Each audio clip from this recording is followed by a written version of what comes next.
But no, Quadratus.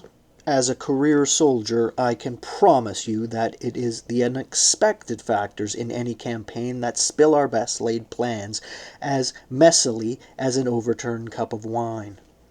My father used to advise me against worrying about what might happen, because he said what you worry about doesn't happen. It is the unborn thought that matures unseen and then very suddenly explodes before us. You failed to consider one element in this elaborate cabal, and that is the nature of the female you sent as a gift. I am certain that it never occurred to you that in order for her to please me sufficiently to lose my reason, then I must please her. A development, I regret to report, has not been accomplished. I suspect the trouble lies in your anxiety to launch her on this expedition without resorting to torture or threats of death, both of which you must have known would be the undoing of your final purpose. If you did not actually promise, then you at least suggested that if she obliged me, I would no doubt proclaim her free, and possibly the members of her family now accompanying her. This is the treaty she is really after, and she will think of nothing else until it is agreed.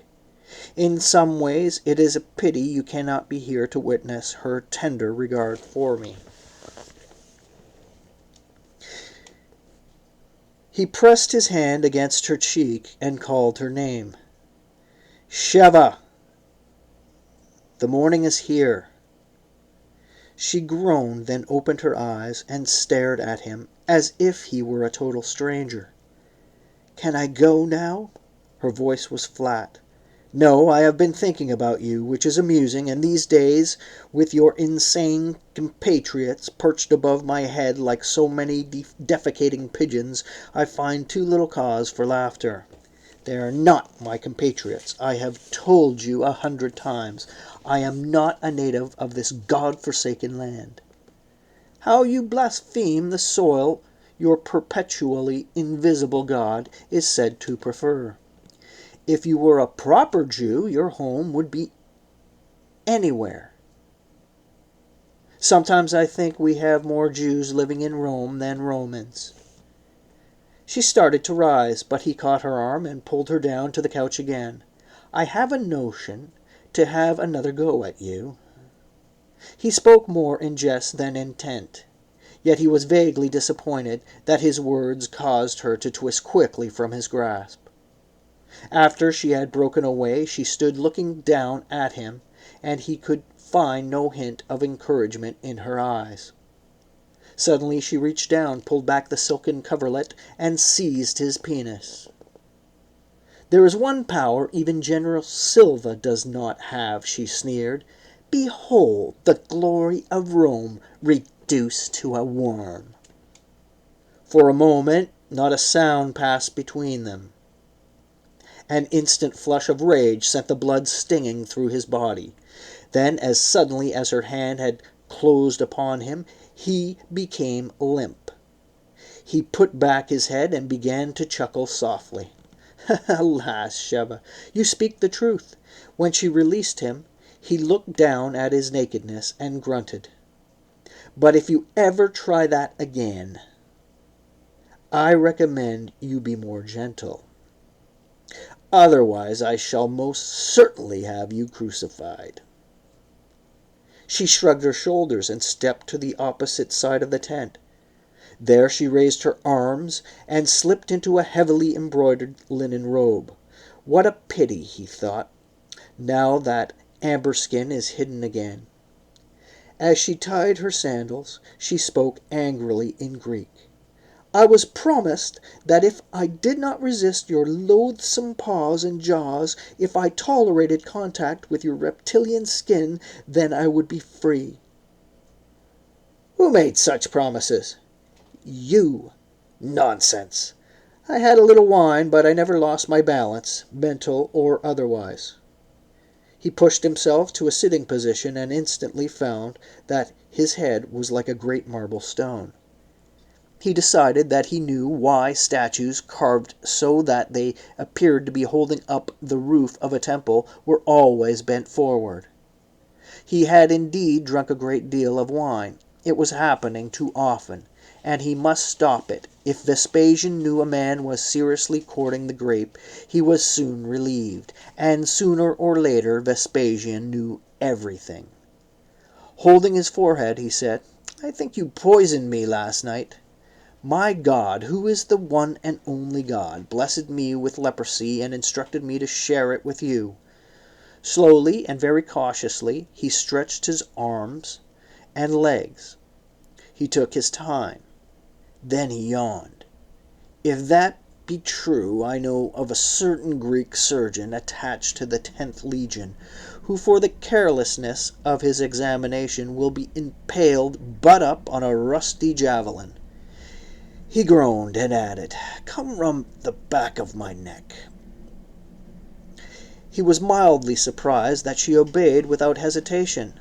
That was the spell of this female. She had so many inherent surprises. You kept wanting to see what happened next.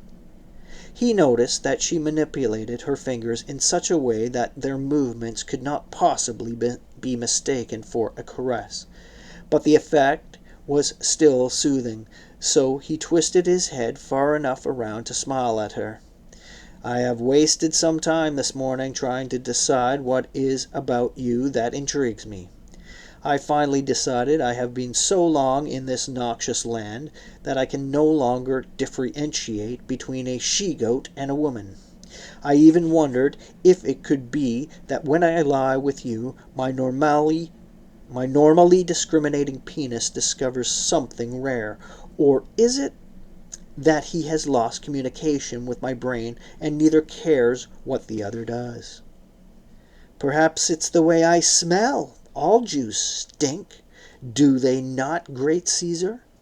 Oh, come now, let us not spoil these intriguing excursions by preoccupation with facts. I prefer to ignore your unfortunate ancestry." He noticed that her moving fingers had not lost a beat. They could have been talking about the weather. I must therefore be certain to maintain my own composure as well, no matter what the provocation, he thought.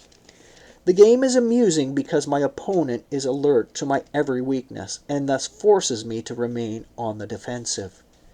Even so, she cannot possibly win unless I permit her to rattle me, in which event I might do or say something very foolish. If once I allow her to wheedle through my defense, then that will be the beginning of the end. It is I who will be made captive, and what is more rare than a truly merciful female. For a time they were silent, and Silva listened to the grinding hum that never ceased outside his tent. It was like living in the center of a rock quarry, he thought, yet it was a great deal more endurable than if the sound stopped, which could only mean something was wrong with the great work at hand, a military engineering feat all men on earth, foe or friend, must soon admire. Or, she had often considered, laugh at Flavius Silva's great ramp. Ho, ho! Dare give the man 6 cubits on his chains, and no more, and do not forget to remove his teeth, lest he bite his keeper. Can't you see he is insane? It was unfortunate that Vespasian had never seen Masada. Then he might better understand how its conquest could not be simply a matter of attack and force. If Vespasian were here, he could only agree that the Jews on top were maniacs, and he could also hear them declare themselves as to how they would not come down from Masada at any persuasion, and how all Romans were the obvious result of mass fornication between baboons and hyenas. What a satisfaction it would be to point at the summit of the rock, after the Jews had dumped their daily quota of insults, and say to Vespasian, "As you may easily observe, sire, there is no way to scale the heights unless you are a lizard." Therefore, we must bring these heights down to our level, which means moving a good part of that mountain to that mountain, which is, of course, expensive. But when the ramp is finished, you can see how we will move our machines up the ramp, break through the wall, and finish this very last nuisance in Judea. And of course Vespasian would smile approvingly, and announce loudly enough for all his staff to hear that Flavius Silva had created something of a military marvel, which, after all, one might expect from a genius. Ah? He would not so speak unless there had been a vast change in his philosophy since last seen. When was it? On the very day he had announced the construction of the Forum. The most parsimonious Roman in history would complain bitterly of the expense involved in building an absolutely necessary military tool, and demand to know why the job couldn't be done with 100 donkeys instead of 500, and if the ramp proved a failure. For a certainty, General Flavius Silva would soon find himself a procurator of a 5% tax on inheritances somewhere in the frozen wilds of Britannia, at best. Listening, Silva tried to separate the grinding sounds of great stones being moved from the constant echoes and reverberations of pick and hammer, the squeal of sledges, and the snapping of whips. There were counterpoint cries of pain and anger, the honk of pigs, and the bray of donkeys from outside the camp wall, and the occasional shouts of complaint and derision of his soldiers, all this in the middle of a desert wilderness. All this, he thought, for less than 1,000 stubborn Jews. He listened for a shout from the heights, but all sound from above seemed to be lost in the general bedlam.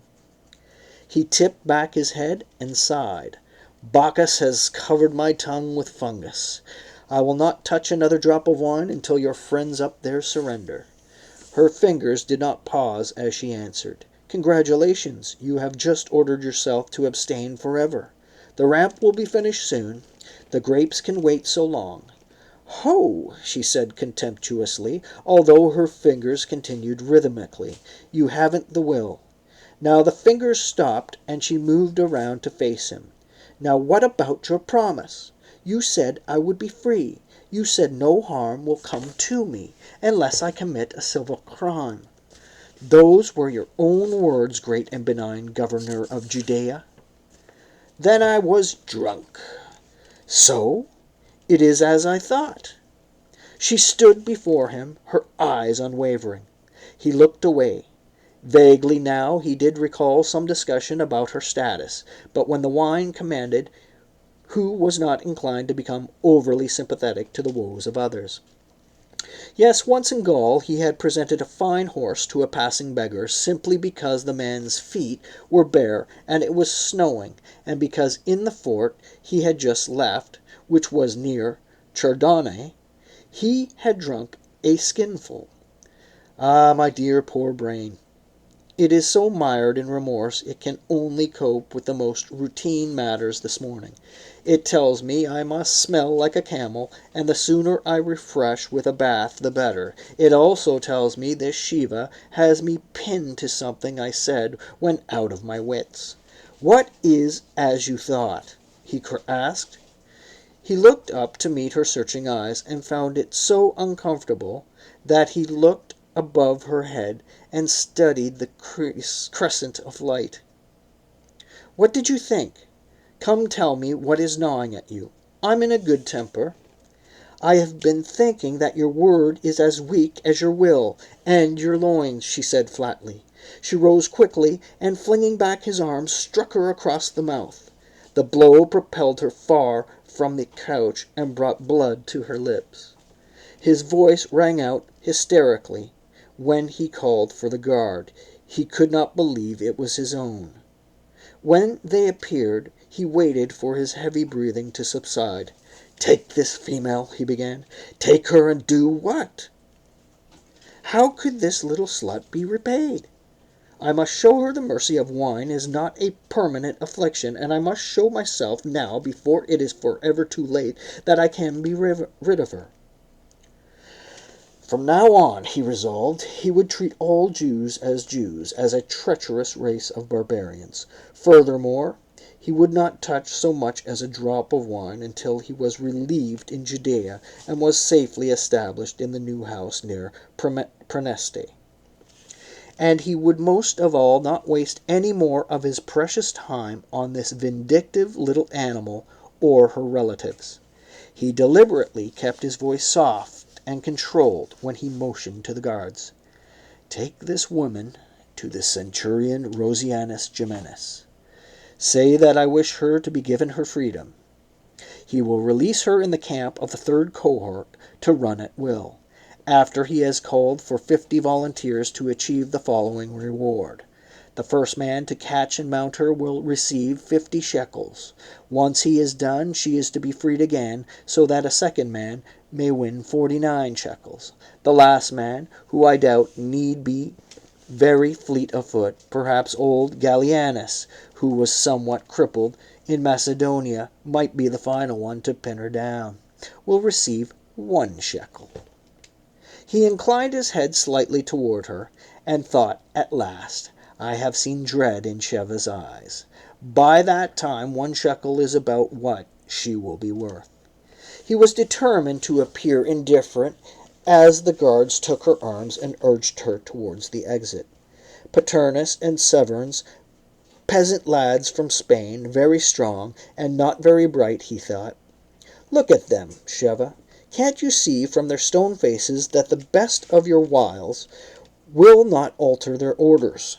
Can't you see that they are iron men with iron heads, and unless you have a good sense to beg my mercy, they will indeed take you to the camp of the third cohort?